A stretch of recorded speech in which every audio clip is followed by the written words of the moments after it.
आजकल जी बहुत ये बात सुनने में आ रही है कि कनाडा पोर्ट से लोगों को डिपोर्ट किया जा रहा है। तो हो भी रहे हैं, लेकिन उसकी कुछ वजह है। क्योंकि अब जो है बहुत सारे लोग ऐसे आए हैं जिन्होंने आके पोर्ट के ऊपर कुछ इस तरह के अहमकाना जवाबात दिए हैं। तो उसकी वजह से ये लोग अलर्ट हो गए हैं और इसकी वजह से इन्होंने अब बैक होम जो एम्बेसीज जहाँ से वीज़ा लेके आ रहे हैं उनको भी बोला है कि भाई किस तरह के वीज़े दे रहे हो आप लोग। अब अगर आप कनाडा आते हैं तो आप वो पोर्ट पे आपसे पूछ रहे हैं आप विज़िट वीज़े पे आएँ, वो ये आपसे पूछ सकते हैं कि भाई 15 दिन का विज़िट है, कितने पैसे लेके आए हो। आपके पास पैसे है निकल रहे हैं 200 400 500 डॉलर, और आप बता रहे हैं मैं एज अ विज़िटर आया हूँ।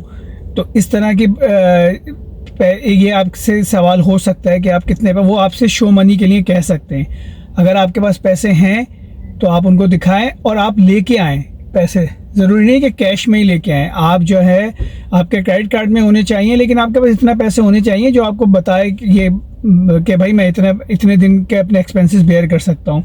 कहाँ रहेंगे आप? अगर होटल बुकिंग है तो भाई होटल बुकिंग प्रॉपर होनी चाहिए। अगर आप किसी के घर रहना चाह रहे हैं, अपने यार दोस्त के घर, तो उसको फ़ोन नंबर पता होना चाहिए, उसका एड्रेस पता होना चाहिए, या आप बता दें वो बाहर खड़ा हुआ है वो आपको लेगा। तो उससे भी और उसका मतलब उसमें लिखा होगा कि मैं उसके पास रुकूंगा, तो उसका एड्रेस वगैरह सब होना चाहिए आपके इनविटेशन लेटर से। मतलब जो चीज़ें उससे आपके जो भी आपने भरा है उससे तज़ाद नहीं होना चाहिए। अच्छा, ये शुरू के 1-2 सवाल में, और इसमें आपकी बॉडी लैंग्वेज भी बहुत ज़्यादा अहम वो मैटर करती है।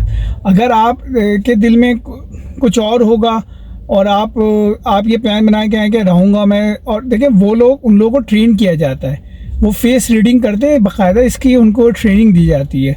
और जहाँ उन्होंने आपकी फेस रीडिंग देखी और वो आप घबराए हुए लग रहे हैं, तो वो आपसे 1 से 2 सवाल करेंगे। वो सवाल आपको, फिर वो सवाल बढ़ते चले जाएंगे।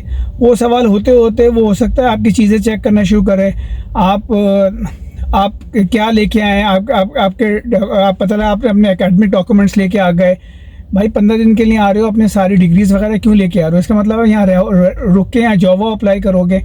और आप फॉर एग्ज़ाम्पल आप जो हैं अभी आ रहे हैं, सर्दियों का एंड है, और मतलब इतनी भी मतलब टाइम नहीं है, लेकिन आपने समर के कपड़े रखे हुए हैं, या आप समर में आ रहे हैं तो आपने सर्दियों के कपड़े रखे हुए हैं। तो इसका मतलब है कि भाई आप 5-6 महीने गुजारना चाह रहे हैं, इसीलिए आपने आगे की तैयारी करी है।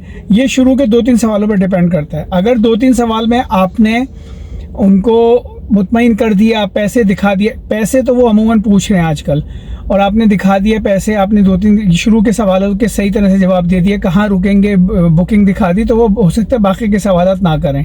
और अगर शुरू के सवालात में आप फंस गए तो फिर वो आपसे और सवालात करते चले जाएंगे। ठीक है। और अपने आप को टूरिस्ट बन के आ रहे हैं तो टूरिस्ट ही शो करें अपने आप को। और अगर आप ये सिर्फ कहने आ रहे हैं कि भाई ये मैं रुकूंगा किसी के पास नहीं, होटल में रुकूंगा, लेकिन मैं जगहें देखूंगा, तो भाई कौन सी जगहें देखेंगे?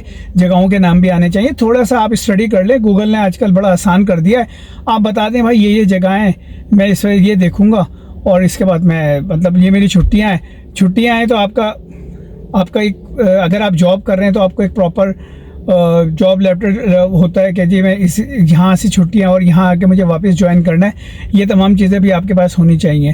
तो आए, मतलब बिल्कुल कॉन्फिडेंस से आएँ। और ये मुझे पता है ये कहना बड़ा आसान है कि कॉन्फिडेंस से आएँ, अगर आप किसी और इरादे से आ रहे हैं तो आपका चीज़ें चेंज हो जाती हैं। लेकिन बहरहाल जितना हो सके उतने आप काम रहें, और वो आपको डराएंगे नहीं, वो सिर्फ आपसे पूछेंगे सवाल बड़े आराम से। अगर आपने शुरू में घबराहट का मुजाहरा किया तो वो फिर आपसे मज़ीद सवाल पूछेंगे। और ऐसे भी केसेस हुए हैं कि भाई सवालात जब उन्होंने पैसे देखे और दूसरी चीज़ें देखी तो उन्होंने डिपोर्ट भी किया, और डिपोर्ट करने के बाद जब यहाँ पे हुए कुछ केसेस ऐसे कि डिपोर्ट हुए लोग, और उसके बाद उन्होंने उन एम्बेसीज़ में, जिन मुल्कों से लोग इस तरह से आ रहे हैं, उन एम्बेसीज़ में बोला कि भाई किस तरह के आप लोग की स्क्रूटनी कर रहे हो, आप उनको वीज़े दे रहे हो, यहाँ पे आके हम उनसे सवालात कुछ पूछो।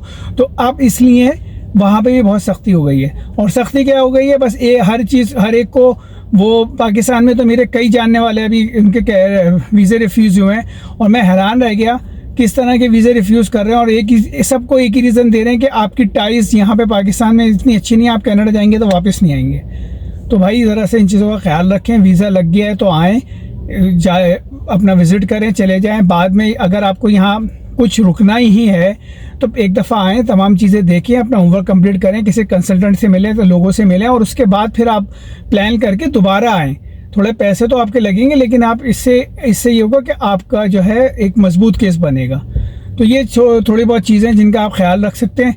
तो और इसी वजह से जो है ना रिजेक्शन भी बहुत बढ़ गई है। और जैसे जैसे ये बातें सुन रहे हैं तो लोग बहुत ज़्यादा जो आ रहे हैं वो ये तमाम वीडियोस वगैरह देख के और कॉन्शियस हो रहे हैं और वो और घबरा रहे हैं। तो ज़रा बस कॉन्फिडेंस से आए और इंशाल्लाह ताला बस अल्लाह का नाम लें और कुछ नहीं होगा, और आएँ और अपना विज़िट करें और इन्जॉय करें। ओके जी, अपना ख्याल रखिएगा, आपसे फिर मुलाकात होती है।